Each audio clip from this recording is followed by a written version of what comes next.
We want to call our July committee meetings to order at this time. Before I ask the Chairman Randy DeBoard to be recognized as Chairman of our Finance Committee, I apologize for overlooking and telling you how proud we are of the job you did during the budget committee process. You have always done an excellent job. You worked very hard meeting with some of the department heads, and I just want to say on behalf of the commission, we appreciate the good job you did.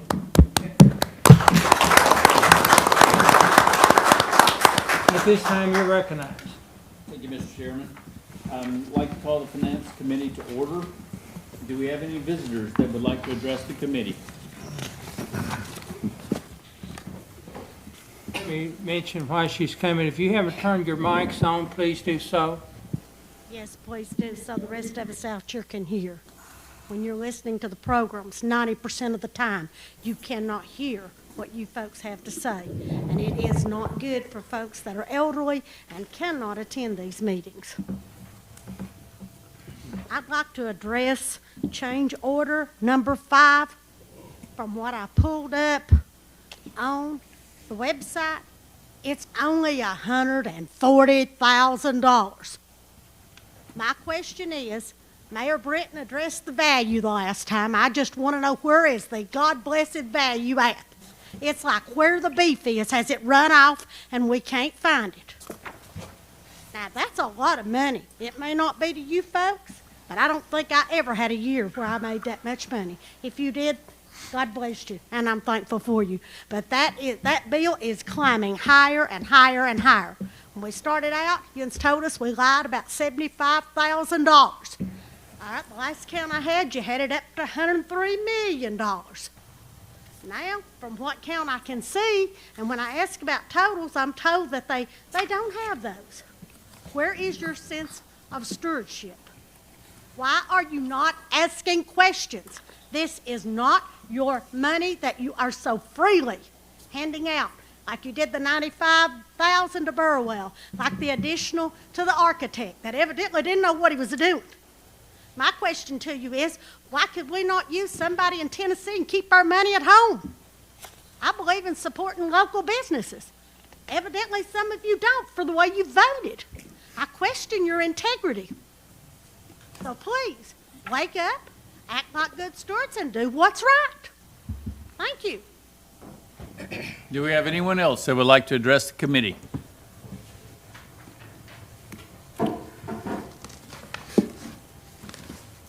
Linda Noe, Joe Stevens Road.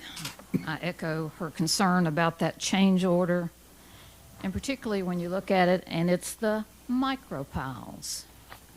I remember just many, many months ago, I'll say, when the design was being done and we were trying to get value engineering, and the micro piles were going to be a way of savings. Now there's a $140,000 increase. And I'm sure, perhaps like me, you haven't had a chance to go through the volume of information about the micropiles, whether it's justified or not.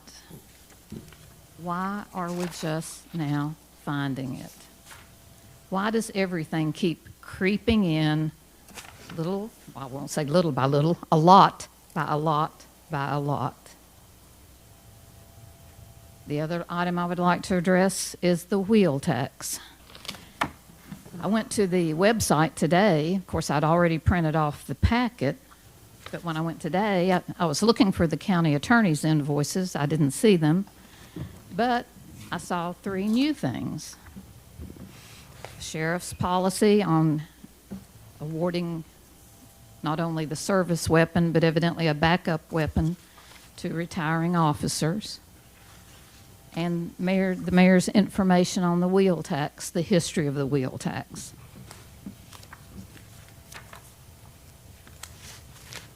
What is most interesting about the wheel tax is the fact that the mayor is giving you some options for money for paving.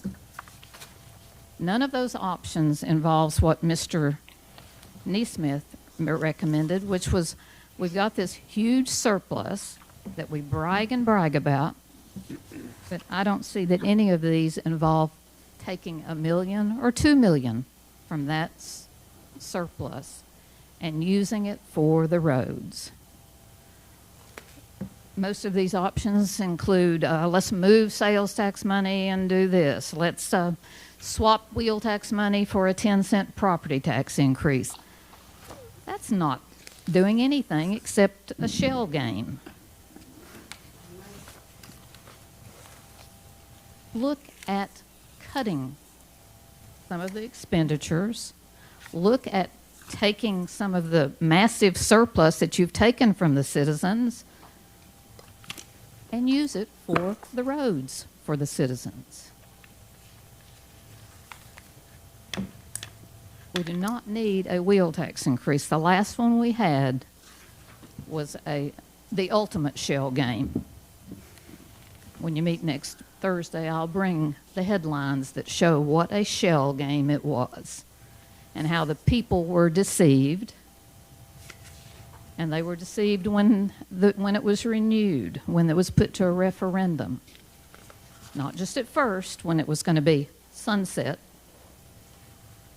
And then it's, let's renew it, because if you don't, we'll do a property tax increase.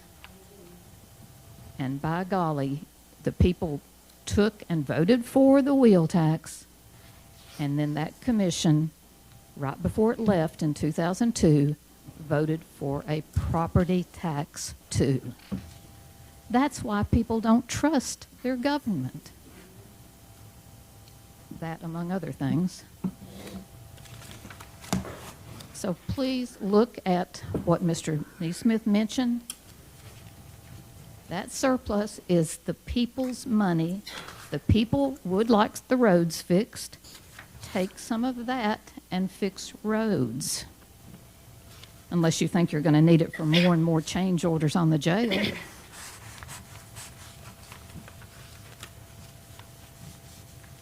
And there are other items, but I'll save them for next Thursday. Thank you. Do we have anyone else who would like to address the committee? Elizabeth Brotherton, 339 Macedonia Road. I also just want to address the wheel tax real quick. I fully support that going toward the roads, because if any of you have been down Clearview recently, now they finally patched it, but there's even more potholes on there now. It's like, before they patched it, I'd go down through there and worry about my tires getting out of alignment. Like, come on now.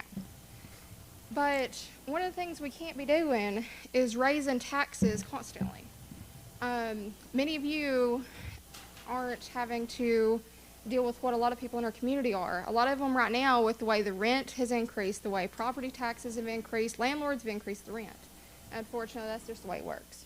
We all know that, basic economics. But, I mean, we've got people, I mean, constantly, you can see it on social media, they can't find a place to live.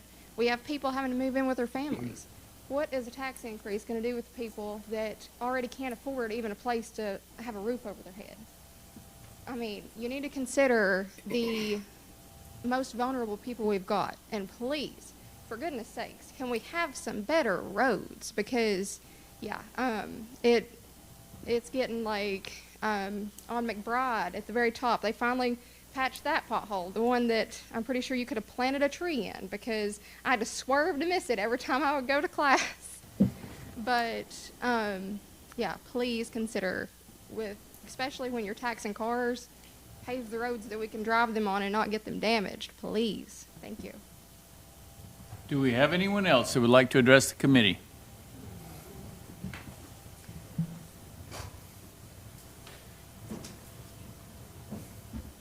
Bonnie Bullington, 317 Stubblefield Street. I want to talk just a second about the wheel tax. When the first commission voted it in, it was supposed to go for the roads. Very little of it did. Every time the wheel tax goes up, we're supposed to get roads fixed. We seldom get anything fixed. Now you're wanting to raise the wheel tax again. Why should we have to spend our money for it to go to your pet projects? We all know that tax money that's collected will go into the general fund. Once it goes into the general fund, it can go anywhere the commission and the mayor decides they want it to go. And I would like to request, if you are going to raise the wheel tax, to put it in a separate account to where it goes for the roads only. Thank you. Do we have anyone else that would like to address the committee? 8150 West Point Drive, Gwen Holden. I talked to Barry Pooh myself about some potholes, and it's been over a month ago. You all give him a new crew.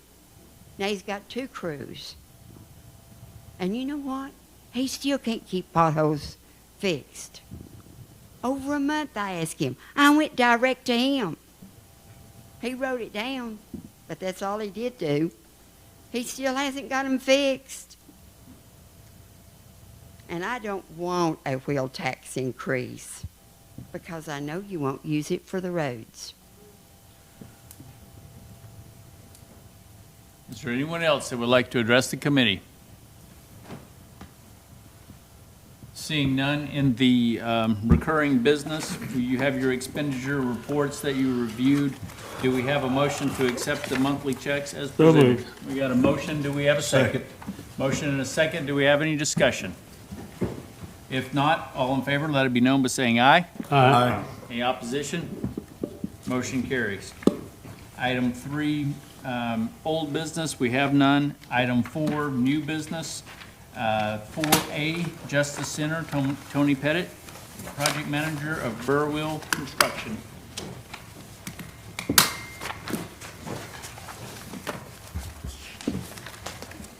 Good afternoon. We've got some progress pictures to take a look at.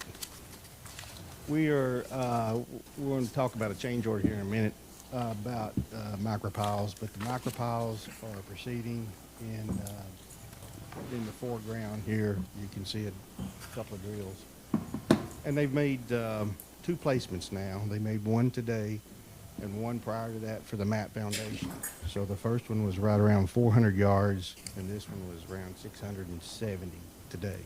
And there'll be another one scheduled next week. And take another shot of some pictures, Trish, please. And if you got any questions. Oh, I got it? Thank you.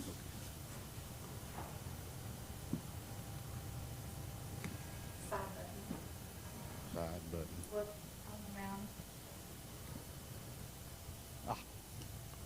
There's some rebar that'll be in the future walls, concrete walls.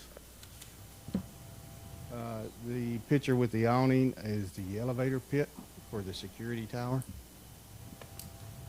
More rebar. This is prior to the placement this morning, so this all got covered up with concrete today.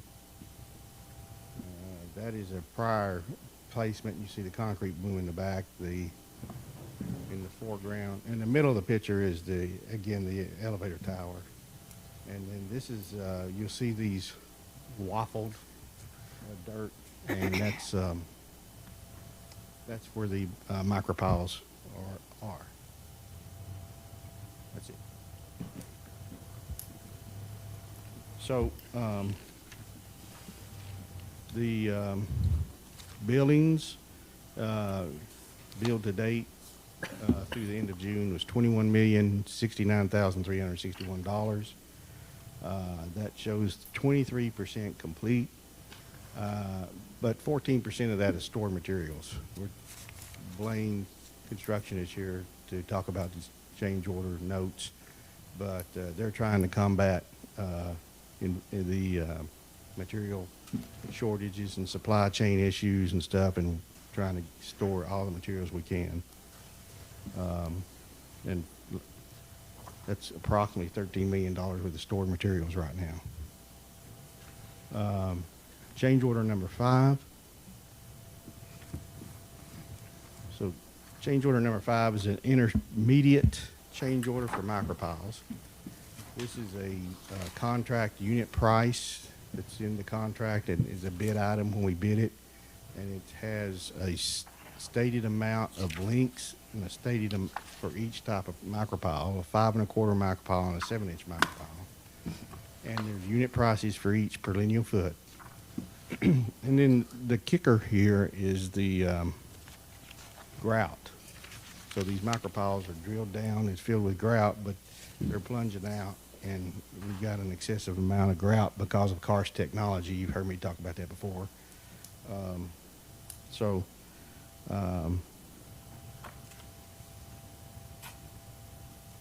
micropiles are 82% complete, and that report came out. The last report we have is on Thursday, and right now is $148,000 over our pay item. So rather than let the subcontractor is not wanting to finance, he's requested for, and we've granted a change order for intermediate change order, and it'll be settled up at the end of it. Then there's this note about time impacts, and up to that point, do you have any questions about micropiles? I've got a question, but it's not exactly toward, well, it is, I guess. Okay, sure. How come this wasn't in the bid? There was, I can't recall, the total length was in the bid. It was all bid at 45 feet deep. That was based on what the geotechnical report indicated. And what we found is some of this is going down and hitting 2 or 3 feet of rock, which would what the geotech guys would have found. But then you get underneath that rock, you're supposed to be socketed 10 feet deep, and it goes deeper. So it's just unknown conditions below surface is the reason it's not there. It seemed like they would allow for that unknown stuff when they do the bid. Well, you kind of did. They indicated it'd be around 40 feet, and so we allowed 45 feet. We knew there was some areas there that would be deep, but this geology here is you'll have one bid or drilled at 20 feet, and the next one next to it goes 60-something feet. I understand, but I'm sure they've done it before where they had to do that, correct? Oh, yeah, but I mean, this is, you always wanted to come under, but this one's over. It's tough geology in there. Mr. Petty, Thanks. Yes, sir. I'm sorry, Tim. Go ahead. Did you say they were 86% or 82%? 82%. 82% complete. So of the 82%, what's our average depth? We were accounting for 45. What's the average depth that we're running at now? Let's see. I don't mean, know are we- whether on this change order. Okay, I have the project manager for Blaine Construction here, and so you know that answer. Jump in. It's just a curious question as to go along with Commissioner Goins' question of maybe why we didn't add for more. This is Blaine Prime. He works for Blaine Construction. He's the project manager. Yes, sir. Yeah, good evening all. Afternoon. I'm the senior project manager with Blaine, been with them 26 years.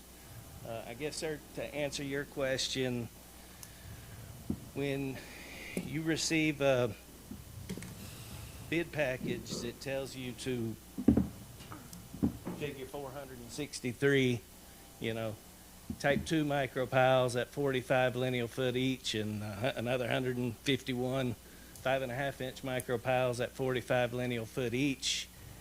That's not something that us or any other bidder here would say, okay, let's bid 60 feet. I mean, the lineal footage and the quantities are prescribed in the contract and the bid documents. To answer your question, sir, and as Tony referenced, there's cases where we'll drill 55 feet, move over 12 feet, and hit 110. I mean, it's all over the place. But as of what was in change order 5, on lineal footage for the 5.5-inch micro piles, we were actually under 745 foot. As of last Thursday, the 30th, we had installed 133 5.5-inch piles. We were 745 feet under. Please let it be noted, that was credited at the same unit price for the 5.5-inch. That was credited in the change order. Same cutoff date, last Thursday, the 30th, on the 7-inch piles, which it's about a 3-to-1 ratio. There's 3 times more 7-inch than 5-inch by design. We were just under 1,100 feet over. And at that point in time, there were 356 of those installed. A week later, I think I said last Thursday, the 30th, 2 weeks ago, the 30th was a cutoff on this. A week later, that minus 745, again, because of subsurface geology is all over the place, it was down to 672. So, in a week, our 5.5-inch ones got a little longer. The 7-inch ones were up to 1,167, so they grew by 100 foot. So I really do wish we had a crystal ball and knew, as Tony mentioned, we've got a socket, by design, we've got a socket 10 foot into competent subsurface rock. So there'll be cases we're down 48 feet and go through a 3-foot sliver. It's not Blaine Construction, it's not Tony Pettit, it's none of us saying, stop, you're good. It's a third-party independent testing agency that says you have found 10 foot of competent rock, stop and grout. The grout, for what it's worth, the grout overage is, honestly speaking, is more a nuisance than the footage as it relates to the time.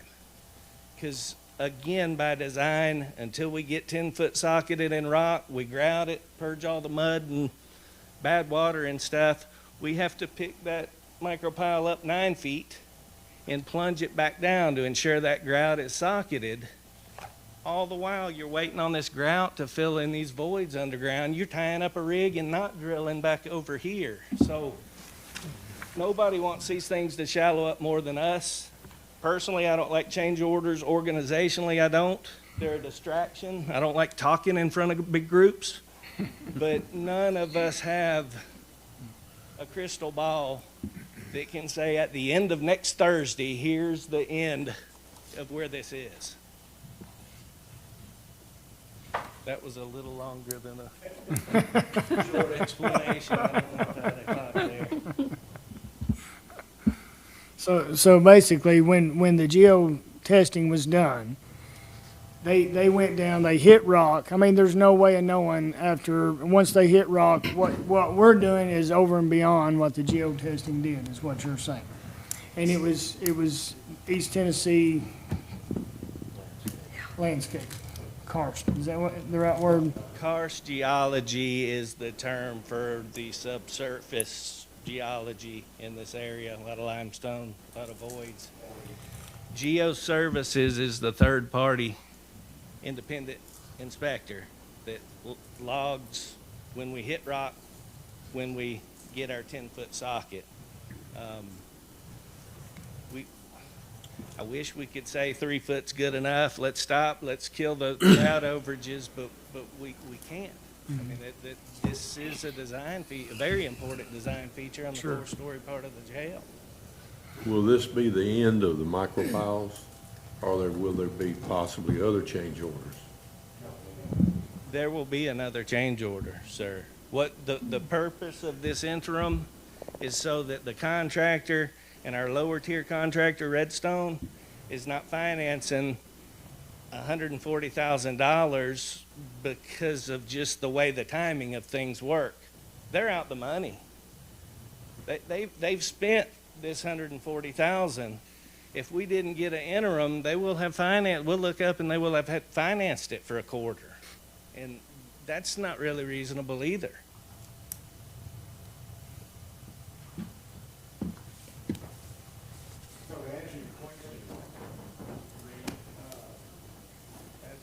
Thursday, the totals were 148. Now, that's a give and take as you go through, where it could shorten up or it could not. The graph could tighten up and it would improve. So right now, we'd owe them, if you were done last Thursday, you would be done and say, we owe them another $8,000 and some change. So it's an ongoing target, but this was just an interim catch-up to see, to let them, allow them to, they're already having to pay, when they bid the job, gas was $2.75 and it's $5 and a quarter. $3.60, it's $5.60. Yeah, so, diesel, so they're just hurting on this, and then to throw a finance charge on them too, we thought because we're only allowed to come once a month, we'd get this one here at 140 and then adjust it afterwards. So it is coming, a final adjustment will be here coming on. They're 82 something % complete, so. I have a question. I still don't understand how Geo Services could have gotten it so off. I'm not looking for a crystal ball, but at the same time, it would be nice to know why they didn't drill far enough to determine that before we bid it. Well, they went to surface of rock. They didn't, to drill through rock, to pre-drill every hole, 700, how much are they? 622 micropiles. At one time, they were 800 and something micropiles. We reduced it down. 622 micropiles, it would have cost another fortune to get down and pre-deal to the correct depths for the geo services. So what's the point in doing the Geo Services then? To get a feel for A rough estimate? a rough estimate of where it should be, that allows you to competitively bid a certain amount of length in the job, a certain amount of grout, and then everybody got to compete on that, and it's more fair, but it's an adjustment because nobody knows below. And it could have been an adjustment up to, if everything was turned out like the 5 1/4, we'd be talking about a credit. Yeah. It's pretty complex under there. We were talking about, it'd be pretty cool if you could take a slice through it and take a look at it and see, but that technology's not here yet. Chairman, I'll make a motion that we pass that change order. We have a motion to accept the change order. Do we have a second? I'll second. We got a motion and a second. Is there any further discussion?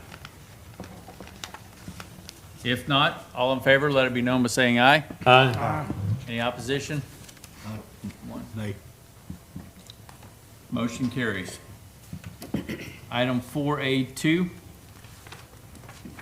change order 5, that's been approved. We've got change, item 4A3,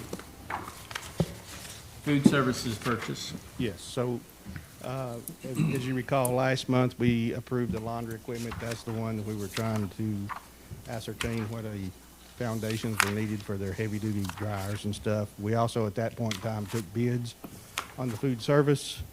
We wanted to vet that out a little further, and we got 6 bids on that. Deacon Food Services is the apparent low, and we've been in discussions with them, checking their equipment, and recommend that you assign them a purchase order to allow them to be your food service contractor. Do we have a motion to approve them, So moved. Deacon, as our food service vendor? We got a motion, do we have a second? Second. Got a motion and a second. Any further discussion? Question. When will you start bringing food in? How long is that bid good for? The bid is, you know, that's a complicated question, but it's a good question. So it's, in normal times, that bid would be good until they get to the equipment set. Now, I've seen some things here in my last 2 years of my career that I've never seen before, where people are claiming force majeure. And I don't foresee this because I think we can purchase this and store it. And when we store materials, it'll be off-site, but it'll have a bill of sale naming this as the project, naming us as the owner. And it'll also have a certificate of insurance where it's sold in case thing burns down somewhere. We got it, we're covered with insurance. Who foots the bill on that storage? They do. They foot the bill? Yeah. Just 2 years, they foot the bill for 2 This, years? under normal conditions, this would be good until we're frying bacon. We're not there, are we? We're 25 months away or further. So, yeah. Any other questions? Was there not a savings on this? Yes, I'm sorry, I was supposed to mention there was about 100, pretty good savings, about $100,000 over our budget. Yeah. That was a surprise. It was not a surprise. Say that amount again, please. About $100,000 over what we had budgeted for food service. Okay, we have a motion and a second. All in favor, let it be known by saying. Under budget, I'm sorry, under budget. We have a motion and a second. All in favor, let it be known by saying aye. Aye. Any opposition? Motion carries. Item 4B, thank you, Mr. Pettit. Item 4B, bid tabulation on phone bid. Mayor Britton.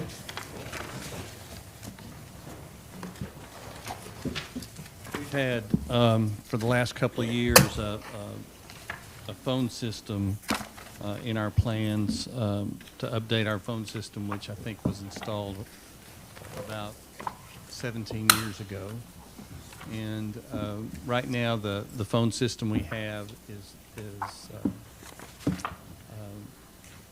there's the technology so old it can't be serviced, and or is serviced, but there's we struggle sometimes. It went down a couple of weeks ago, and in a phone system for a service industry like what we do is like a hammer for a carpenter, and so it's a critical tool. So we started discussing a phone system with you a couple of years ago when we got the first $1 million from the state on the local government grant, and that was budgeted in those monies, and we didn't get it done. And so the money went to fund balance. So in your packet is a description of the process we went through starting in April, where we released a bid package for a new phone system. We had 13 vendors respond. We had 4 vendors who didn't meet the minimum requirements, and they were eliminated. 4 other vendors were over the budget that we had, which was $150,000, so they were over that, so we eliminated them. Then we had a committee made up of Jeff Atkins, our IT manager, Scotty Long, our trustee, and our telecom consultant, Wes Overton, who reviewed the finalists, reviewed their proposals, interviewed them, checked references, and I guess the bottom line or the result is a recommendation to purchase the system from MXN Corporation out of Georgia. In your packet also is the bid tab of the top 4, and MXN is for the equipment, installation, the cabling that's necessary. This is a voice over IP system, is $144,901, and that's what we've got before you today. And that includes all the phone sets, the cabling, and the installation. Mayor Britton, does that create any extra savings for long-term use of the device? It does. As far as right now, let's see if I can get this right. We would save just on maintenance and other annual fees that we pay about $800 a month. So about $9,600 a year we will save with this system, just on those types of charges that are not included in this. Would it save on any of the long-distance charges? That is something that Telcom the telecom group that we use, they audited our system as part of getting the package. Well, not this package, but we also bid or issued an RFQ months ago for consulting services for the phone system. This telecom group that we'd used before back in 2014 to audit all our phone systems won the contract, and they audited our whole system. And so it's one of those situations where for 3 years they get a percentage of the savings, and we did that with them back in 2014. They looked at our long distance, and we're making some changes in long distance to save some money based on their findings in their audit. Through this system? Yes. All right. Do we have a motion to approve? So moved. Got a motion, do we have a second? Second. Motion and a second, any further discussion? I'm curious if all this goes through, Mayor, when do we expect installation, or when could that happen? It'll be this fall. This fall. Any additional questions or comments? If not, all in favor, let it be known by saying aye. Aye. Any opposition? Motion carries. Item 4C, bid tabulation TDEC grant for administration RFQ and contract. Mayor Britton. Back in May, you may recall that you approved a spending plan for our ARPA money, and there was a group or one bucket of the money was for water projects, and by the utility districts, and also some stormwater projects. And also the state of Tennessee through TDEC has basically granted $4.5 million to Hamblen County for water projects, but we have to supply a match. And so what you approved in May was a plan that the 3 utility districts servicing areas outside the city each got about $1.5 million of ARP money, and then the county would have $1.5 million to do stormwater projects with. And so that's what you approved as part of the spending plan with those ARP money. This is, the next step is we have to hire a consultant, excuse me, to administer the grant money. And so we issued an RFQ for that, got 2 responses, one from the East Tennessee Development District out of Knoxville, which has done our CDBG grant administration, and then the Tennessee Utility Assistance, which is a subdivision of the Tennessee Association of Utility Districts. So we got those two replies last week. We formed a committee of John Allen, an engineer here in town, Commissioner Doty, Trustee Long, and Mike Richardson, Commissioner-elect, to review the proposals. And their recommendation is for East Tennessee Development District, the firm that we contract with for the administration. Their contract is in the packet for you to review. The one thing missing is their fee, and I talked to them today once I saw what the results were on the evaluations, and their fee in discussing it, it would be less than 3%, and which would be less than 3% of the total amount of money spent, and then the other organization in their proposal was a 3% fee. So that's what we're looking at as far as what the cost would be, and it would come from these grant monies. It wouldn't come from any of our other monies. Do we have a motion to approve? We got a motion, do we have a second? Second. Motion and a second, any discussion? If not, all in favor, let it be known by saying aye. Aye. Any opposition? Motion carries. Item 4D, new health department building update. Mayor Britton. Just an update on the new health department building. Got a letter last week from the commissioner of the Department of Health, and it's in your packet, just confirming the state's commitment to partnering with us for the construction of a new health department building. So that is in your packet. Also, we're still waiting on the contract. The last word we received that we'd get a contract from the state in August.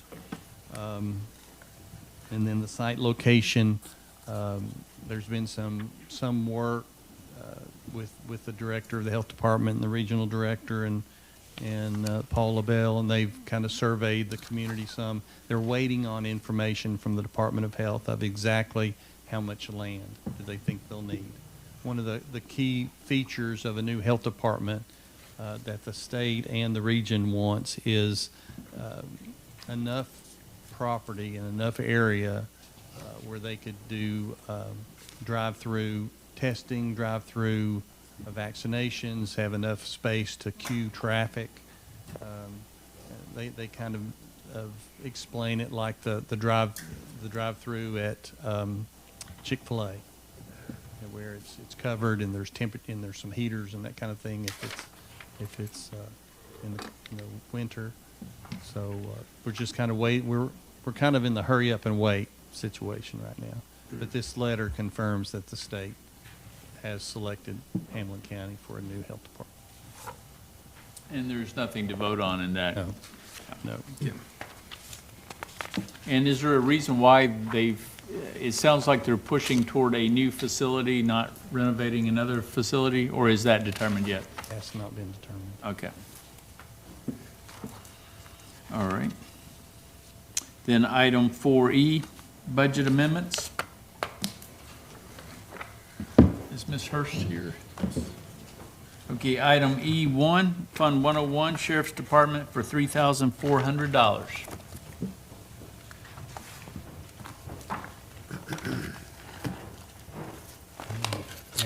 Did they renovate the health They're department? asking to be rebudgeted from last year.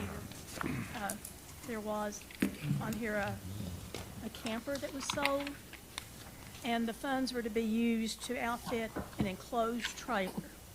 But because of various issues, that project was not able to be completed before the end of the fiscal 2022 year. So this is just putting the money back in the budget to spend the funds for the purpose for which they were intended. Do we have a motion to approve? Moved. We got a motion, we got a second? Second. Chris Cutshaw. Any discussion? If not, all in favor, let it be known by saying aye. Aye. Any opposition? Motion carries. Item E2, Fund 116, Garbage and Sanitation for $30,000. This is the same type of situation as the previous budget amendment. Last year, in the fiscal 2022 budget, we had put in $40,000 in each of the funds, the highway and garbage, to replace guttering and fencing. They were splitting the costs between the two funds. Again, they weren't able to come up with, I'm going to say, interested vendors until just at the very end of this year, and they couldn't complete the process. So they're asking to rebudget, and I'm talking about the one following this, $30,000 in each fund to complete the guttering and the fencing. That was part of last year's planned budget. Do we have a motion to approve? So moved. Got a motion, do we have a second? Second. Motion and a second, any discussion? If not, all in favor, let it be known by saying aye. Aye. Any opposition? Motion carries. Item 4E3, Fund 131, Highway Department for $30,000. That's been approved as well. And do we need to have a separate vote on that? Please. Do we have a motion to approve? So moved. Got a motion, Second. and we got a second. Any discussion? If not, all in favor, let it be known by saying aye. Aye. Any opposition? Motion carries. Item 4E4, Fund 128 for Drug Use Abatement Fund, $176,500. Ms. Hurst? I believe that this was approved, maybe last month, maybe even the month before, discussion about this body scanner. This just puts that approval in the form of a budget amendment for that fund. Do we have a motion to approve? We got a motion, do we have a second? Second. Motion and a second, any discussion? If not, all in favor, let it be known by saying aye. Aye. Any opposition? Motion carries. Item 4F, the wheel tax discussion. Mayor Britton? In your packet should be two documents related to a wheel tax, or basically the purpose of what you wanted to have this discussion about is money for paving. And there's the history of the wheel tax when it was first adopted in 1999 and how it was divided among the general fund and schools. And then it just shows you the history, the 05-06 when it was split 14-13, and then in 2016 and 17, it all went to the general fund at $27. So that's the history, so that you have that. As far as the options go, these are just some ideas that I came up with as far as money that could be available to move toward paving or toward road maintenance. One is moving some sales tax money from sanitation. Our sales tax has been strong over the last 2 years and is remaining strong because our economy has been strong. And we've been able to build on our fund balance in sanitation. And with sales tax, if it maintains its current level or even reduces a little bit, we have room to move $250,000 of sales tax from sanitation to paving, which would go to Fund 176, which is the Highway Capital Projects Fund, but it would be earmarked for paving. That's option number one. That is a reoccurring. It could be a reoccurring source of revenue for paving. That's why that note is out there. Then there's the money that you budgeted for to purchase the property for the landfill, the $350,000. Now, one idea the city of Morristown has promoted is let's finance the $700,000 for the purchase of the property, so that the tipping fee at the landfill, which would pay for the purchase of this land, would not come just from the city and the county, but also third-party haulers that use our landfill and pay the tipping fee. So instead of just the city of Morristown and Hamblen County paying for this property, their thought is let's finance it, use the tipping fee to pay for it over 10 years, if that long, and then users of the landfill would be paying for that property. So that would, if we go that route, that would free up $350,000 in the sanitation fund that could be used for paving. So that's now that's a one-time revenue. Non-reoccurring. Okay, right. That's non-reoccurring. And then number three is the $10 wheel tax increase, taking it to $37, designating that for paving. That would go into Fund 176. That would generate $500,000. That is reoccurring. And then if you wanted to move all the wheel tax, the $27 from the general fund to paving to generate $1.5 million for paving, then you'd have to replace that money in the general fund, and that would be at 10 cents on the property tax rate. So those are just some ideas that I came up with that money's available. Do you have a recommendation? Well, I think 1 and 2 are easy. I mean, the money's there. We're already receiving the money. We just move it for a different purpose. Option number 2, though, I don't think I like that because it's a one-time thing. We need to get something in there that's going to continuously give Barry the money to continue with these roads. If you go out here and talk to these people right here, the roads are bad. They're terrible. And we just need some money, whatever it takes to fix it. Now, I understand, Barry, you got 2 crews out now, right? Good. And I think if we had that money, you go a lot further, correct, in getting those roads done? What we've got going right now, one of my asphalt crews works on getting roads ready for paving. And I've got a contractor also working on roads getting ready for paving. So you got one of your asphalt crews prepping the roads? One's working on South Plains right now, and Brown Brothers working on Stagecoach and West. I mean, I might be completely off kilter here, but shouldn't those paving crews be out there paving? And you have another crew out, so you have some other people you can go out there and prep it? We can't pave, we don't have to pave, all we can do is repair and patch. You don't pave something, you got to get a fleet of trucks that can haul a lot of asphalt to you and pave through. When you start Well, getting a fleet of trucks hauling asphalt to you, you can spend millions in a month or two. So, we have, So this is consideration here. you're contracting a bunch of it, right? You're contracting a bunch of that? We're contracting, what we figured was, before any of this is being considered, we had about 1.2 million to work with this year.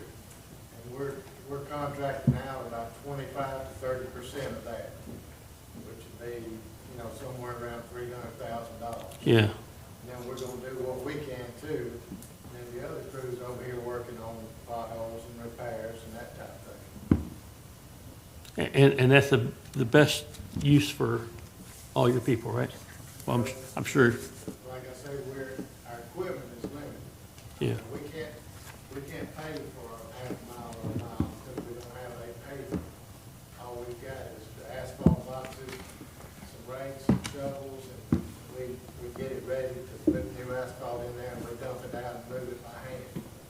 We don't have anything to move tons of asphalt around beside 4 or 5 backs. You've always done it that way. Larry, how many pavers you got? Pavers, Pavers? we don't have any. No, I mean, contract out for people to pave the roads after you get it surfaced. We put that bid out once a year, so APAC Harrison has that contract. Who? APAC Harrison, they'll come in August and they'll pave about 4 or 5 miles, about 4 miles.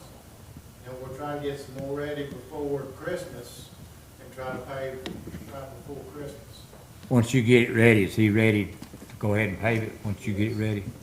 How much can he pave a year? Well, he can pave all we get ready. Our philosophy is we spend about 25–30% on contracted services getting it ready, and that leaves us 75% of available money to put new asphalt down. And then we work as hard as we can to get what we can ready. So you're looking at like $1.1 million for paving next year is what you're looking at? In the 22–23 budget, Okay, we're working about one. but if we get some wheel tax money and come up with another $1 million, how you gonna handle that? We'll How you gonna contract- handle more paving? We're gonna contract some more work out, getting it ready, and then get APAC Harrison back in here to pave some. Prepping a road, who you gonna get to do that? Prepping the road, He does that. we're doing it partly, and then, Brown Brothers is doing it partly. Can y'all do all of that? You and Brown Brothers? We can prep about 4 miles a year. Brown Brothers can do it a little faster, they can prep as many miles as we want them to. But they just come in here for like 2 months, and then they're gone, because we spend our money so quick. Well, I'm saying we don't wanna give you more money for paving than you can handle the paving end of it. Well, we can handle it. I'll just contract them to get some more ready, and then we'll save enough money to pave over with new asphalt. So all you can give me, I can spend. So this $300,000 to $350,000 a mile to get it ready and paved. Your pothole crews, well, how do you send them out as far as areas? Just go out there and find them, or, because if you listened earlier, we got some potholes up in these, people complaining about the potholes, knock their front end out or whatever. We go north, east, south, west. We try to rotate it. So Okay. we're in everybody's area. We don't just work in one area. It's better than a pothole. It's more of a paving deal, isn't it? Well, we do some milling, we grind it out and then put asphalt back, and it does a lot better. If you repair in a square or rectangular fashion, it stays better than it does in a round fashion. You could repair the edges of roads where the roads broke off. Yes. You could go 500 feet if you wanted to. All you gotta do is cut that out, rock it down, and pave it. You could do that. Most of the time, the problem is on the outside wheel path. The outside 4 or 5 feet, that's where most of the problems are. So basically, if you had more money, you can do a lot more work. Yes. Do a lot more now. Thank you. I'm gonna make a motion that we don't raise wheel tax at this point in time. I think it's a bad time to do that. I'll make a motion, we go with 1 and 2, and that's Bill's recommendation.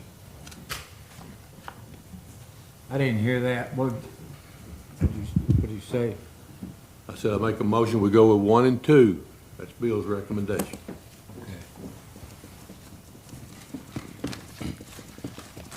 So you're looking at both of them. 1 and 2. I'll second that motion for discussion. Do we have any further discussion? Yes, I have some discussion. Barry, did we do paving as well at one time? Never have? Okay. So here's what I'm thinking, going on Commissioner Reed's idea, not to put down what Commissioner Goins is suggesting. I think these two ideas here, $250,000 of reoccurring money from sales tax, $350 of one-time money, I think that gives us 1 year to see how it goes. To see, how this reacts. That'll give us almost $1.8 million for you to spend in this coming year, and to see what kind of progress we can make with that kind of fund. And at that point, it's an idea, guys. I think it's a valid point that we can look at this without raising taxes right now. Of course, now estimations are if you wanted to do 20 miles a year, which would pave the county in 20 years, you'd have to have about $6 million a year. Exactly, and that's not going to happen, I don't believe. I don't believe that'll happen. Come on. But the problem is, item number 2 is non-recurrent, Yeah. correct? And we got to replace that money somewhere, right? No, I agree, Commissioner. I'm just saying that gives us 1 year to see how it goes. But do we not have to replace that money? No, the payments that'll come to pay off borrowing the money to buy the land, that will come from the land. I want to do the right thing, and in long term, yes, sir, I can see that paving is now $300,000 a mile. It's not going down.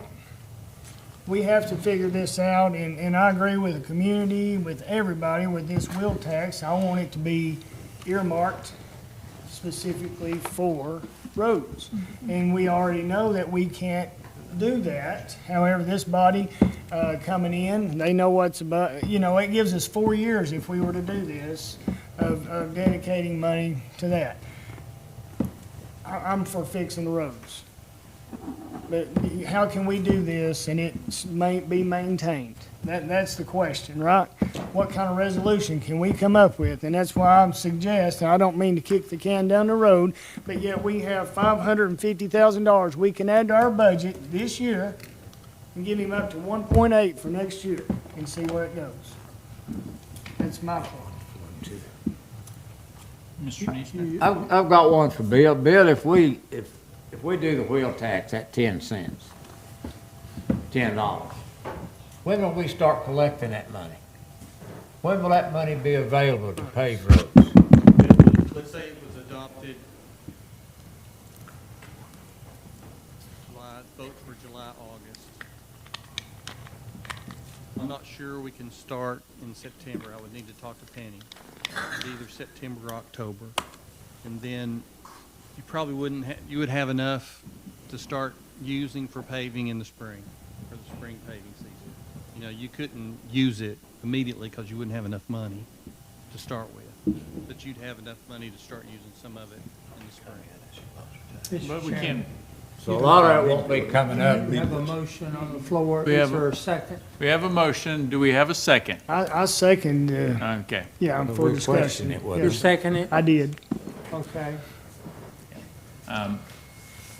Go ahead and vote the motion, or wait for any other discussion. If they're ready to vote for it, but this motion, we can't discuss anything else till we deal with this motion. Okay, so the vote is for the motion, and we have a second. Is there any, all in favor, let it be known by saying aye. Aye. All opposed? Aye. Motion carries. So now we can hear the rest of this? Or we just, No need to have discussion if you done voted on it. yeah. That's kind of far-fetched. Part of his motion was, Simply don't know was that what we he's would doing. not have a wheel tax.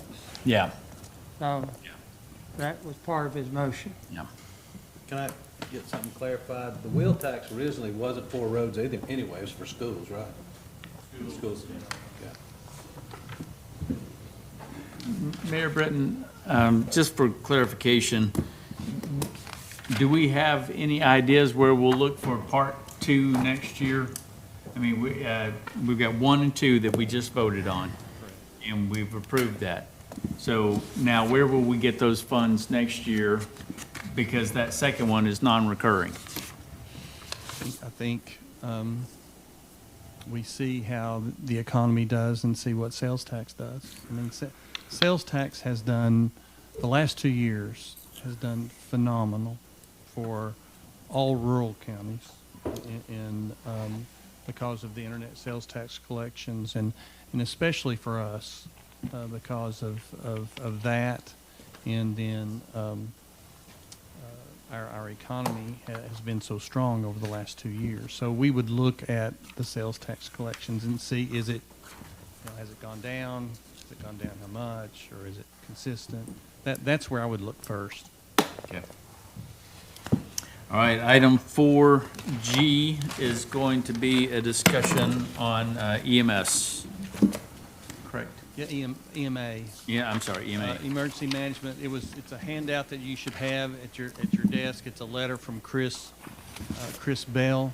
In this year's budget, in the new budget, is money for a new truck, a new heavy-duty truck for EMA to pull a trailer with, that they can pull the trailer with the ATVs in it.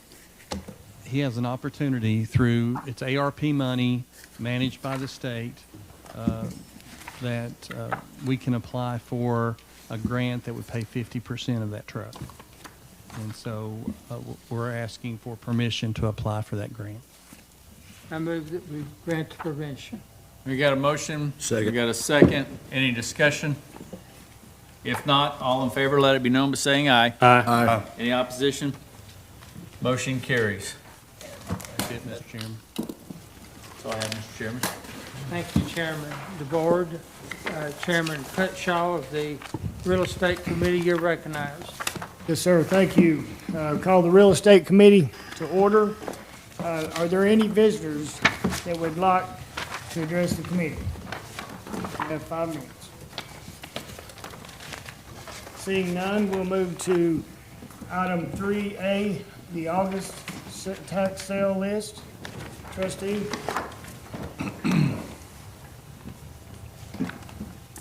This list, I guess it's in everyone's packet, it's supposed to be.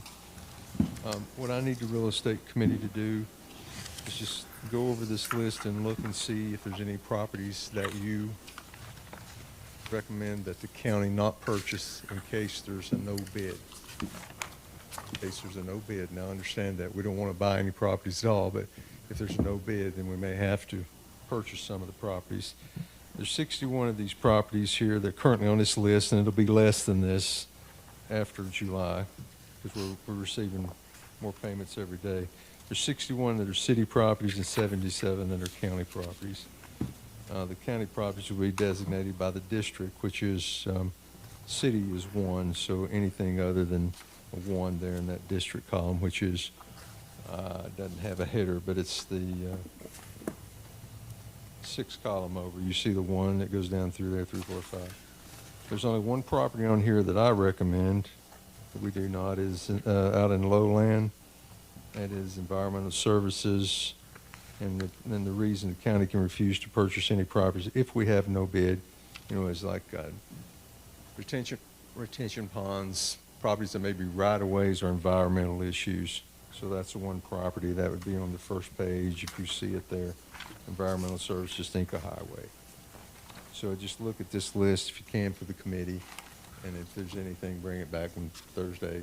We'll have Okay. even more time, but Trustee, is that the only property that you have the only an property issue? that I know that we would not want to buy in. And so you're saying if nobody bids on this property, we just let it be? Yes. And because of potential liability? Yes. So with that. That's right in the middle of that, that's right in the middle of that lowland. Gotcha. Makes sense. So, is there any other discussion here? Does anybody need to, should we take a motion, is my question, in a second, to review this? I mean, we've not, Yeah, just review it and give me the recommendation. So you're not looking for a motion from us? Not really, no, sir, no. No, you But can- now, between Yeah, now just and really- Thursday. Really, you don't need to take any action. If there's any properties on here that we need to look at, let me know, or we can do it, at your next committee meeting next month. We'll have time. This is August 23rd. We've got until next committee. Yeah, you got it. Yeah, Okay, yeah, next committee meeting. all right. so we'll take this, commissioners, we'll take And then this. by that time, I'm sure there'll be a bunch more will be removed. Okay. Okay. Will you provide an updated list, I guess, then? Yes. Okay. So commissioners, we'll just take this under advisement and be ready for our meeting next Thursday. Fair enough?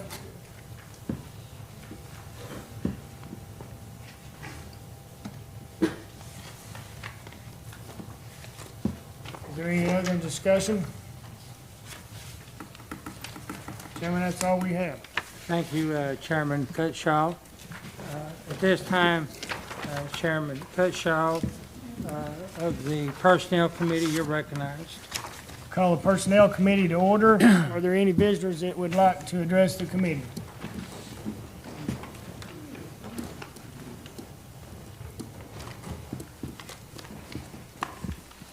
Edna Green, 4981 Cameron Road. I think there's a legal question involved with the weapons policy for the sheriff's department. My question is for the attorney or for you. Can the sheriff have a policy that gives away county property, in other words, service weapons, without a vote by county commission? I'm just curious if it has to be through business like most businesses are. Thank you. Are there anyone else? Is there anyone else that would like to address the committee? Let me address that question. sir. You asked about policy, is that correct? I'm asking about the weapons policy. We do have a policy. We do have a policy stating that. It already states it wasn't approved by county commission. No, ma'am, we have a policy. I think that's coming during this meeting in front of the county commission. So it has to be voted on. Yes, ma'am.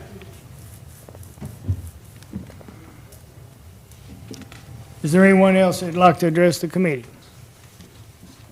Seeing none, there is no old business and new business. Item 4A, approval of education pay submissions. Motion approved. Thank you. Second. Second, is there any discussion? All in favor, say aye. Aye. Anyone opposed? Motion passes. Item 4B, approval of longevity pay submissions. Motion. Thank you. Second. And second. Is there any discussion? Seeing none, all in favor, say aye. Aye. Anyone opposed? Seeing none, motion passes. Item 4C, reclassification of supervisory positions. Mayor? county's pay plan, we have 14 different skill levels. And the positions are, each position that we have a job description for is placed into a skill level. And then there's a range of pay for those various skill levels. We have 3 supervisory positions that, based on the work that they are responsible for, I believe deserve to be bumped up 1 skill level from an 8 to a 9.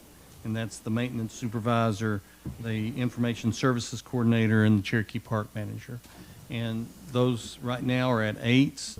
I'm asking that they be bumped up to a 9, which would result in a 5% pay increase, which the cost for all 3 would be just around $7,300.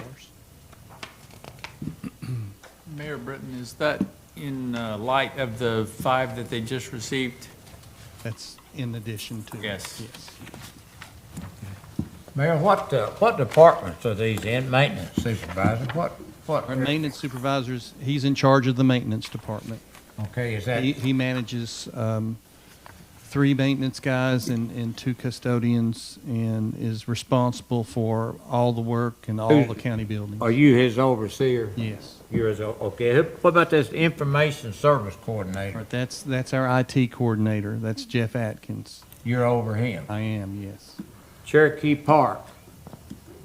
That's Frank, who manages. You're the over park. him? I am, yes. Are other departments gonna do the same thing that you're doing with your constituents, with your people?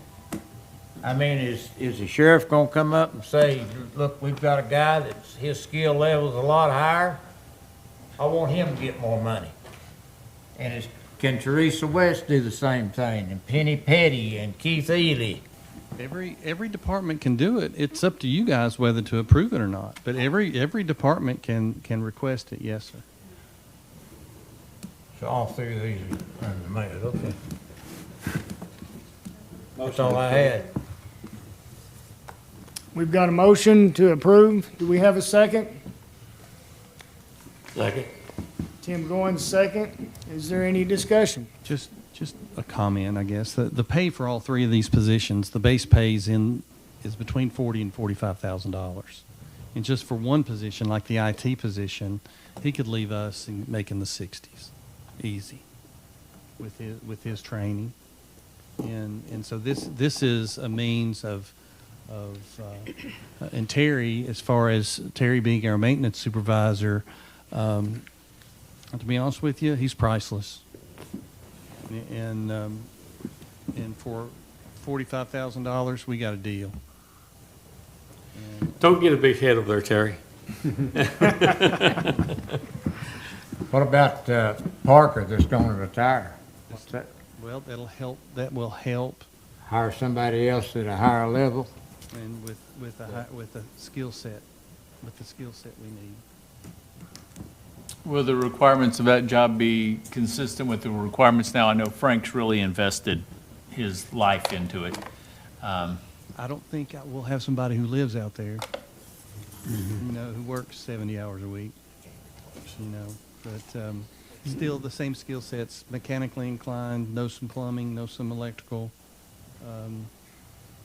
manages people, can deal with the public, and often that's a lot of that job, especially the managers dealing with the public, and usually the ones that don't follow the rules. So I want to compliment you on doing this.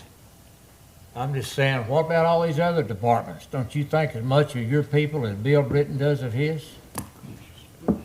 Might get some more business coming in here. That's a little unfair, Wayne. Well, that's exactly what it is. I think that the departments, I'm in a position where I'm over department heads, and these other officials are their department head. And they have chief deputies, and there's a skill level. I think a chief deputy is either an 8 or a 9, and they've got, they're being paid more than these folks now. So this is more of an equalization factor in this. And to deal with competition so we can keep them. or attract someone new to replace Frank that's Yes. going to do a nice job. We have a motion, we have a second. Is there any more discussion? All in favor, say aye. Aye. Motion passed. Anyone opposed? Thank you. Also, in new business, item 4D, our weapons policy. Mayor?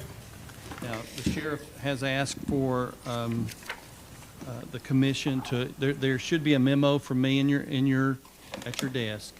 There's the letter from the sheriff, and then there's a memo from me. And what the sheriff is asking for, he asked for to give the service revolver and the backup revolver to the 4 individuals who are retiring. We talked to county audit about it. They said we needed to adopt a policy.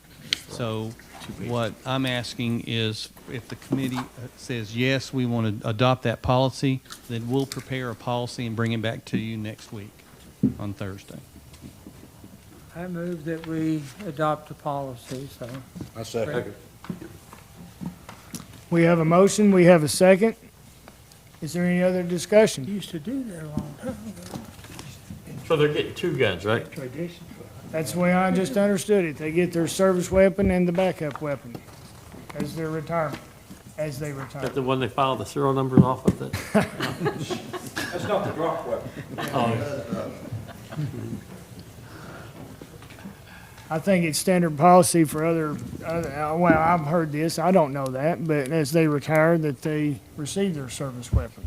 I think it's been part of it, but Sheriff, has that been a policy to give them 2 weapons when they retire? It has become that policy because on duty, we carry the bigger weapon, and then off duty, civilian clothes, we carry the smaller weapon. So it's a sentimental value for the officer, and it's a good gesture on y'all's behalf too.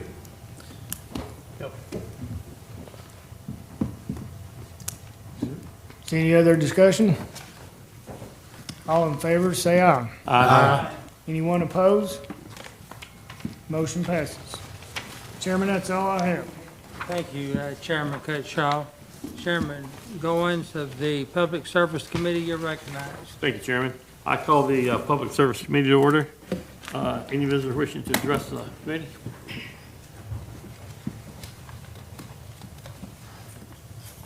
I would like to draw your attention to item B, the dangerous dog ordinance. If you guys recollect from when I was here last, I told you what the issue was, what I've been dealing with, and what another lady had dealt with where she was attacked, bitten, right in here, elderly lady. Had to go to the emergency room. She unfortunately could not be here tonight. The dog ordinance needs to be amended to where it can be enforced. You've got that with you tonight to be able to do that. Since I was here last, I've had 2 further issues. Same people, same dogs. Just last evening, I had one that they keep them on a cable, and they know and have acknowledged, even verbally acknowledged to me, that yes, the one particular dog that got loose last night will bite. Same dog that came up on my porch after my 8-year-old child. This is a problem. It may not be something that's pleasant to do, but it is necessary. Because we have several families with small children younger than mine in our neighborhood. When that one dog gets loose, she goes everywhere. That thing goes crazy. Last night it ran at me. It tried to get my turkeys out of their pen. It ran at my dogs. It ran at the cats. It even chased a wild bunny in my yard. Like, this thing, if it moves, it's going after it. Like, it's a problem. And we need to be able to solve this. And I've tried as much as I can to solve this civilly with this particular neighbor, and they will not take responsibility for doing any more than keeping that dog on a cable. Last night, that dog was dragging half of whatever it was tied to, just running around with it. Wouldn't go to the owner. He was after that thing for a good 45 minutes. And it was just running all over the neighborhood. My yard, neighbor's yard, other neighbor's yard, like a couple houses down. Like, we shouldn't have to keep dealing with this. Like, I'm having to call this gentleman over here almost every month at this point. And I hate to do it, but when you've got neighbors that won't, you know, solve things civilly, I really ain't left with much of a choice. And I certainly ain't gonna let it have another chance to go after my kid again. These dogs have done over $1,000 of damage killing my showbirds, just in vet bills alone, for what they've done. And unfortunately, the only thing this gentleman can do is write them a fine. He can't change the way they're keeping them, or anything like that. And like, what would you folks do? Most of you've got kids or grandkids. What would you do? You got a gun too. I hate to do that because I really don't want to escalate the situation. But somebody's gonna have to. But you're gonna have to if it comes after your child. If the code enforcement's not gonna do anything, and animal control's not gonna do anything. Well, he's come out every single time. He's come out. He's been great, but he's only allowed to do what he is allowed to do. That's right. So they gotta be a step higher, don't they? And this is why we need to get this done, because it's become a matter of public safety. It's not just my family that's going through this, and there ain't no telling how many others that don't come forward with these issues. Because, you know, it's really frustrating. Like, what am I allowed to do? And, like... Let me ask a question. We're through. Bill, did that guy get a fine? He did, I believe. Yes, he got a citation. He has got a citation? Yes. How many? Excuse me? How many? He's had one citation. He's had warnings. I usually warn somebody first time in an incident, explain what needs to be done, what they need to do to prevent this. And if it continues to occur, I start writing citations. Okay. After the third citation, can we remove the dog? Would It that takes be? a judge to make those decisions. I can't make those decisions. There is nothing in the law that tells me that I can't additionally write citations repetitively. Who brings that before the judge? How much is the citation? $294.50. All right. You've only done one. All this time, you've only done one. Each one. Can we Fool around escalate? one of these days until somebody gets killed. Can we escalate these citations It'll from be too late. $295 to $400 to $800 or more? And we need to have a situation where we remove the dog. Well, to be honest, my citation is $10. The rest of it's court cost. So, I mean, that's just how it works out. Yeah. It's Well, we need to come From up what with some I kind of understand. plan to remove this dog from this situation before it does kill a kid. Yeah. I mean, it's not just her story, it's everywhere. I mean, it's city and county that I deal with this. But we don't want to wait till someone's really hurt or dead from a dog. Over in Newport, I guess it's been a couple of years ago, did you hear about that child, that dog mauled that child and killed that child? We don't want to do that. We need to come up with something. What this does, and I know this is no comment, but this addresses that issue and places it in the judge's hands. We did, in our guidelines, which were drawn up in 2020, animal control officer made that call, but there was a due process in that, and so this creates a due process where it goes to a judge. Okay. So this fixes the weakness we have. Okay, good. Where does your citation go? It goes to Doug Collins' court. Doug Collins? Yes. He got many of these citations?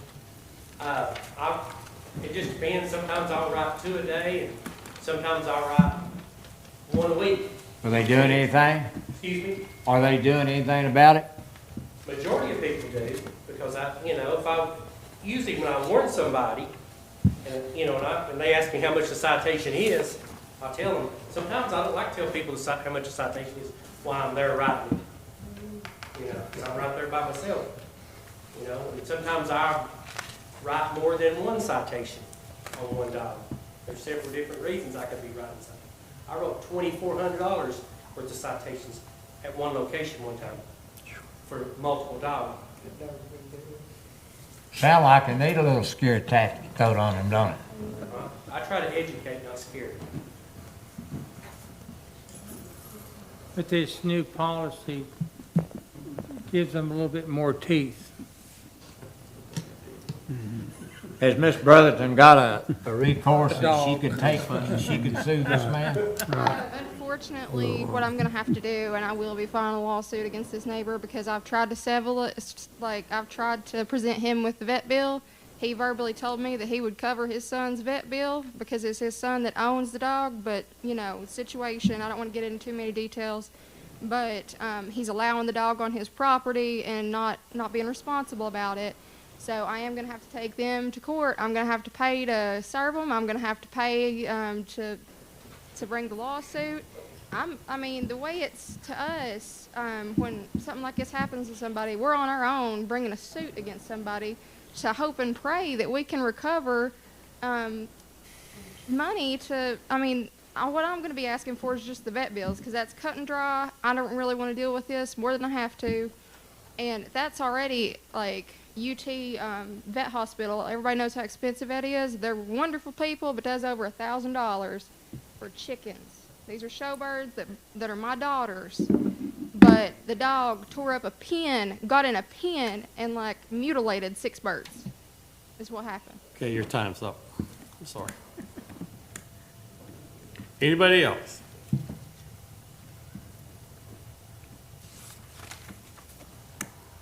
Edna Green, 4981 Cameron Road. I would like to address the resolution on recreational vehicles. The way I understand it, RVs are going to try to stop people from living in RVs and trailers, and I hope I'm misunderstanding. But the economy we're in, and Miss Brotherton done covered it, there's folks that are hunting homes. And if that's all you can afford, you at least deserve to keep a roof over your head, folks. And I'd like to add a word to hers. She's a better woman than I am. If he'd come in the yard after my child or one of my grandchildren, I'd have dropped it. You need to put more than teeth to it. It's going to be too late when that child dies. You're not supposed to take nothing you can't replace, folks. And there's not one of you here tonight, whether you've got children or whether you've got grandchildren. That dog came in and attacked your child, you'd make every effort to kill it. So you need to extend the same courtesy to her. Let me say one thing addressing the dogs. It's not the dog's fault. $10 fine is ridiculous. We need to petition. We need to start someplace. When you start getting in that owner's pocketbook, they're going to take care of that dog. $10 fine is ridiculous. It's usually for him to try to do his job for $10. It's not the dog's fault. Let's go after the problem. The problem is they get these dogs, they love them for 2-3 weeks, then they bring them out in the country and drop them off. It's not the dog's fault, people. Stay focused on this. Go after the dog owner. Anybody else? I want to talk about the motor homes. Y'all got campers where people live in all the time. I can take you to one right now and show it to you. So if you're going to let people live in campers, you need to let them just stay in their motor home. All it's just got a motor. It's a livable place. I mean, your planning commission is something else. I have complained about a junkyard that was not a junkyard out in Road Junction, which nobody really cares about anyway, except me. This guy stores these cars in that little place where it was a house and land. He's got 9 or 10 cars. In your laws, in your bylaws, you are only allowed 5 inoperable cars if you're not a junkyard. And this person is not a junkyard. He's storing them in there. And he's only allowed 5. You don't even go by your rules. I get so sick of it. I try to do it right. I try to go through my procedures, and you know what? I still can't get nothing done. Anyone else? Seeing none. 4A, a resolution to amend Article 5 definition section of the Hamblen County zoning regulation to include recreational vehicles. Tina, you've been waiting so patiently back there.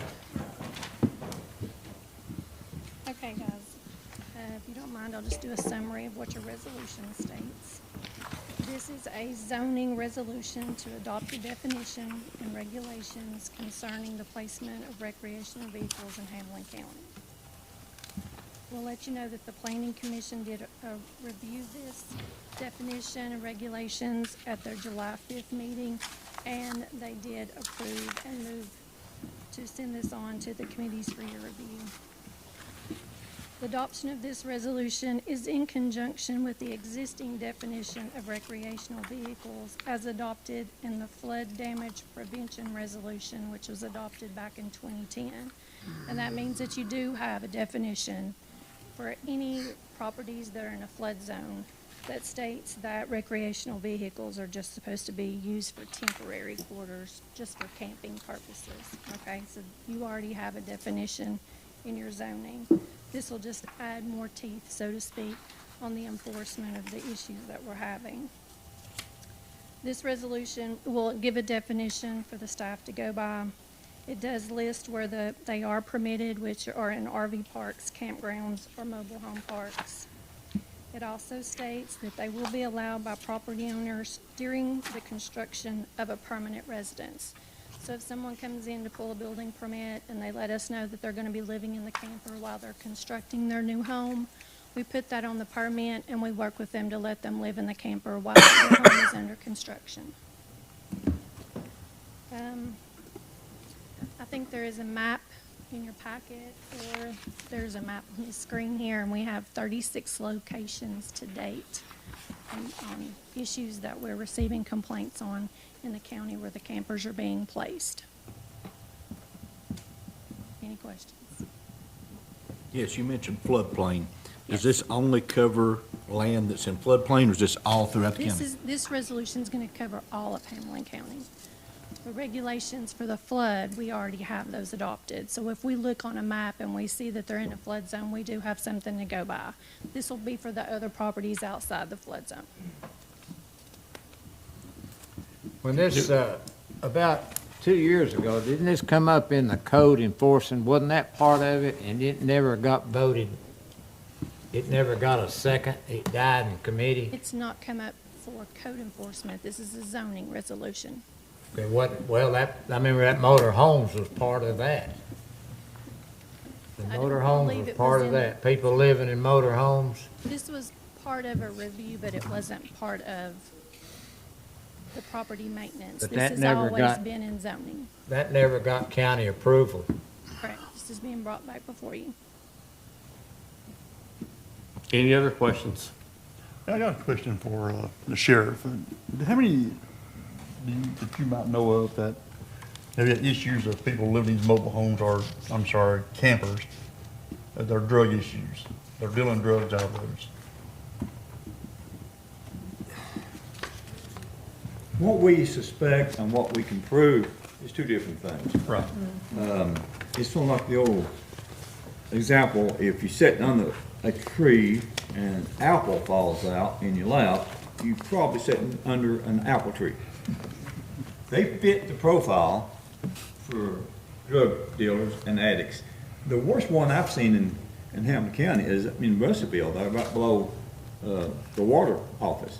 That is pathetic. Yes, sir. I mean, something has to be done about that. Yes, sir.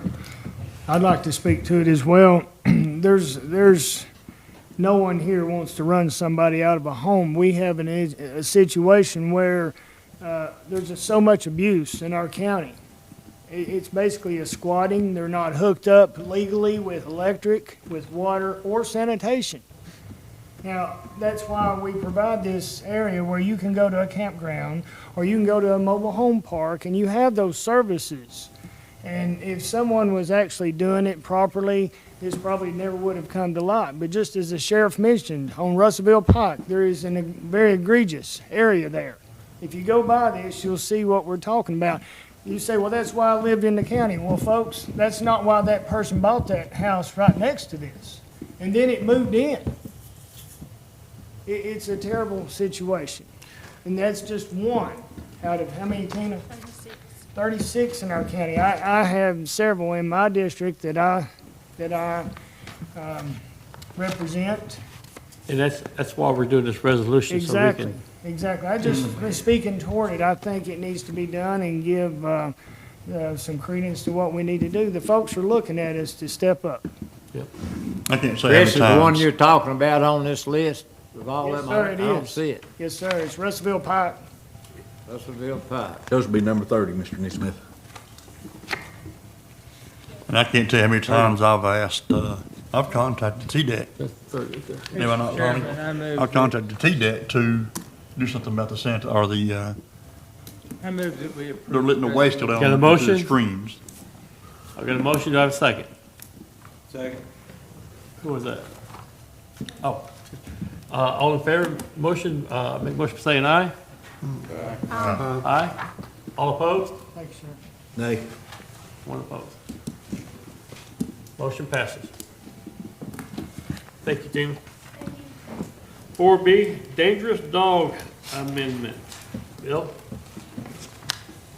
Rehash some of this stuff? In your packet is an amendment to our animal care and control resolution that was passed in 2010. In your packet, what I've included is the cover sheet to the resolution in section 1106 and section 1107, which are the two sections that are being amended. And on the first sheet shows you what the changes are. And primarily what the biggest change is and all that is that the animal control officer would cite the owner of the animal to General Sessions Court and let the court decide whether the animal is dangerous, a dangerous animal or not, and then either has to be euthanized or kept in other quarters. So that's Chris, anything else? No, on my copy, Bill, I don't know, the last sentence under section B, it says paper disposition, is that still on that? That's a typo, it should be proper disposition instead of paper disposition. Yes, okay.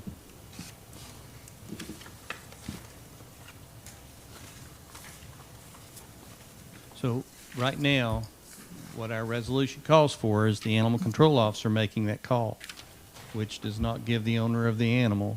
And under law, the animal is considered property of the owner. So the animal control officer then just cites the owner, and the issue goes to court, and the judge decides. You're saying that's going to be the new policy? Yes.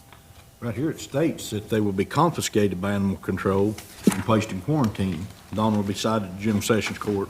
So this reads that they'll be quarantined prior to. Is that saying That's confiscated? That's for a biting, right? Yeah, That's that's for a in bite. section B. It is if they can't contain the animal properly themselves. That's how the policy is working. We think we need to avoid animal shelter having to quarantine these animals at our expense for periods of time that we not aware of what that cost might be. So the first bite, somebody's gonna be able to quarantine that animal themselves, but they're still going to court for Judge Collins to determine whether that animal is to be determined dangerous based upon the circumstances in which that bite occurred. And I always say Tennessee is a one free bite state. You get an animal gets a free bite or a dog gets a free bite, but after that first bite, then that's the liability issue. But in this situation, we're gonna have a judge determining whether this animal is dangerous, first of all, and also if the animal is dangerous and it has bitten someone, what the disposition of that animal is gonna be. It's not gonna be left up to the animal control officer, and in all the circumstances where we can avoid it, we're not gonna have the Humane Society keeping these animals at our expense. Should we, is it a proper thing to, every time you have an issue like that with a dog, and you leave that dog with the owner, should we give them a copy of this regulation so they can't say, well, I didn't know? And I think that certainly would be a wise move, I mean, for them to be educated. Yeah. And there may be other ways to educate them about this. I think it would be wise if particularly people who have dogs that have bitten or have been declared dangerous under the city guidelines for them to be aware that this is not just a city guideline anymore. It's going to be a city and a county guideline if you all choose to adopt it. Okay, do I have a motion? I have a motion. Did you motion this one? So moved. You got a motion? The second? Second. Second. All in favor, say, make a motion by saying aye. Aye. All opposed? Motion passes. Item 4C, surplus item from the circuit court. Teresa? She here? No. It's just computer Computers? equipment that she's. Hold on just a minute. think I that- apologize, I made motion, and I'm not Thomas on that is not committee. Oh, yeah, you're right. I We need apologize. somebody else. to So I make a need motion. someone to make a motion. It's on the, Tim Horner? Okay. Moving on to surplus items. That's a computer issue, computer problems, computer items. Do I have a motion? Motion. Second? Do I have a second? Second. Second? All in favor of the motion, make a motion saying aye. Aye. All opposed? Motion passes. Chairman, that's all I have, sir. One more thing that I didn't get before you, Tim, is surplusing of a mower out at Cherokee Park. It's a 2012 John Deere 997 mower. It's a 72-inch, has 3,100 hours on it, and the deck's worn out on it. It cost $4,500 to repair it. And That's not what's been replaced already, has it? no, It's not. and we just sold the Bobcat that you guys surplused a month or so ago, and sold it for about $20,000. So we can use those funds to Oh, replace it. okay. Chairman, that's all I have. Thank you, Chairman Goen. At this time, the chair will recognize Chairman Stepp of the Calendar and Rules Committee.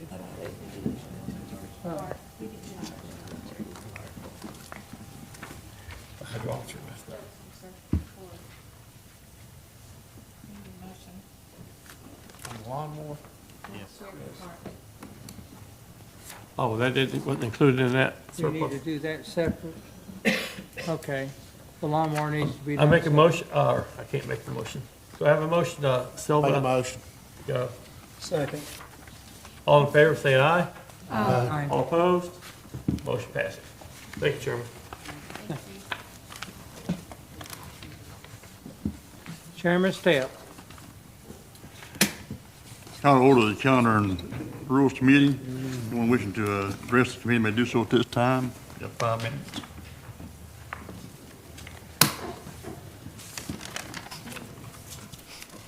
Linda Noe, Joe Stevens Road.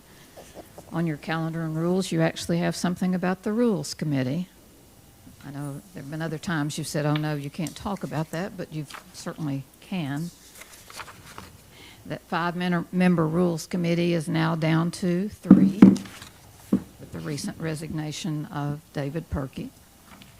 We have Mr. DeBoard and Mr. Hahn and Mr. Cutshaw left. Are you going to do anything? No. No. Why don't you just resign then? Why don't you dissolve the committee? If they're not going to do anything, what's the purpose? Mr. Chairman, can I speak to that? Well, I don't think you have to ask permission. You're a commissioner. You're in public speaking, however. Yes. Go ahead, I'm sorry. your business will take care of her answers.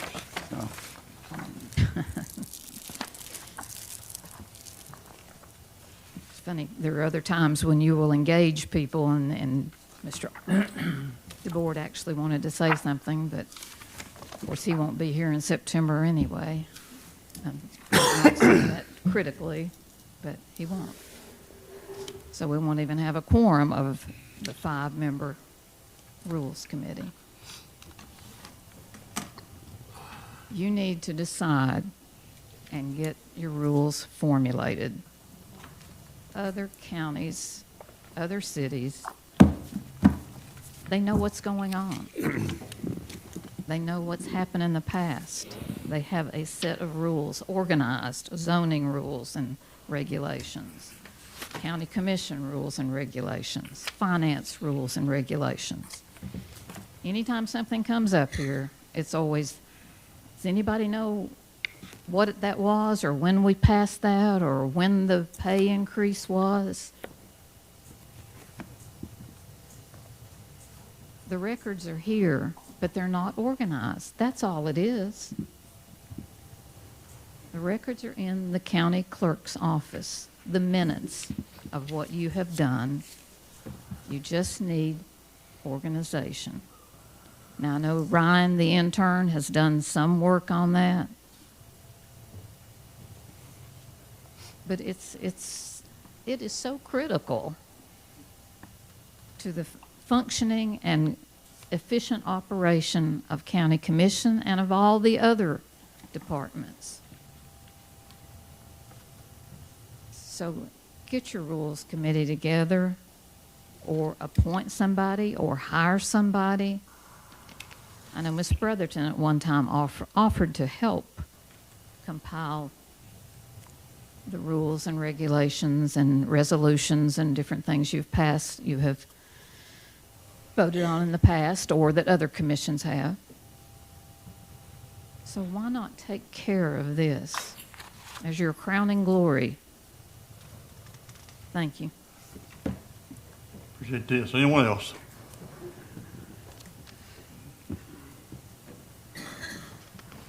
Edna Green, 4981 Cameron Road. As a newly elected commissioner that will take her seat in September, God willing, this would be a valuable asset. I've attended meetings for years, but I'm sure there's stuff I'm not aware of. It would be a good record. And for you that are leaving, for commissions to come, it would be a valuable asset to be able to research and know.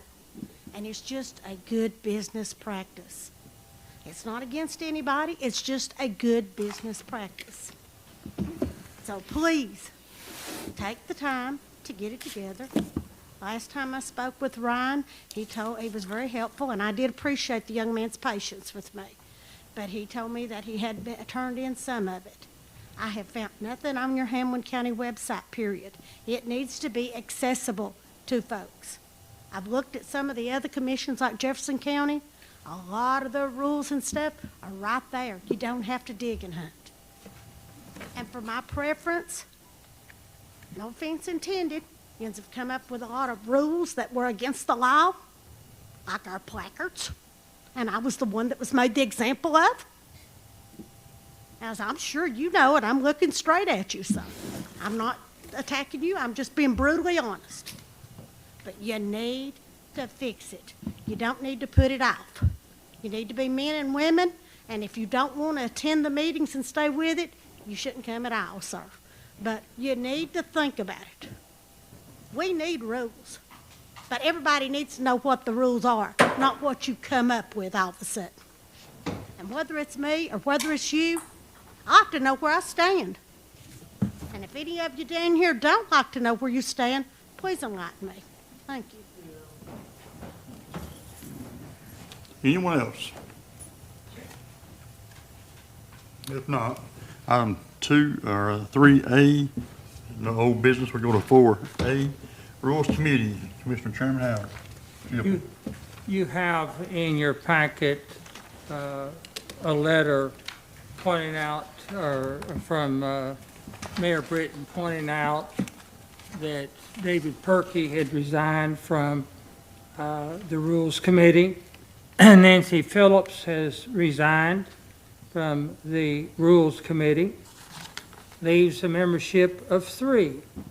And of course, Chairman, the board of the committee will not be a part of the commission in September. And so as chairman of this body right now, I'm going to dissolve the Rules Committee and let the a new commission handle that. That's all I have. Thank you, Chairman. Item 4B, review of regular calendar items. Have a motion?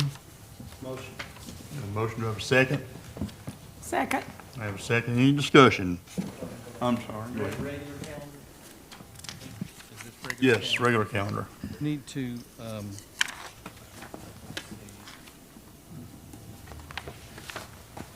need to add the, under public service, add to D, the, surplus of the mower. And then under Finance Committee, the EMA. That's it.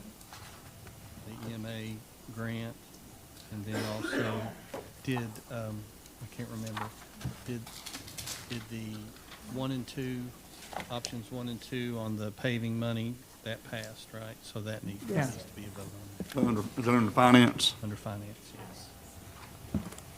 Is that it? Just a minute, Mayor. Would be a 4E6,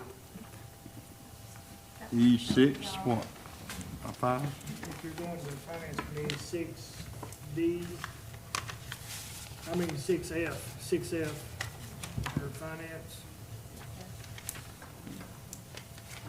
Go over to one page, no, your calendar, one page over. Yeah. I'm jumping back too far, wasn't I? There you go, 6F. F would be the funding. The funding for the road.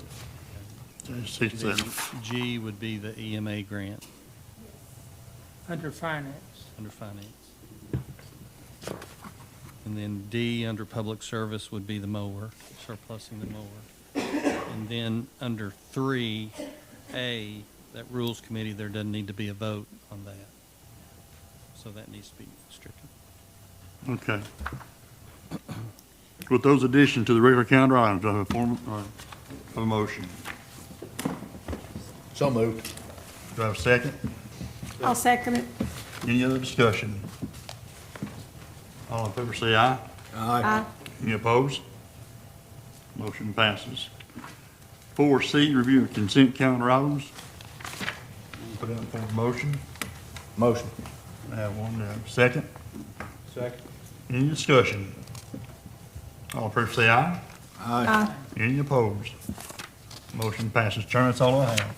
Thank you, Chairman Stepp. We stand adjourned.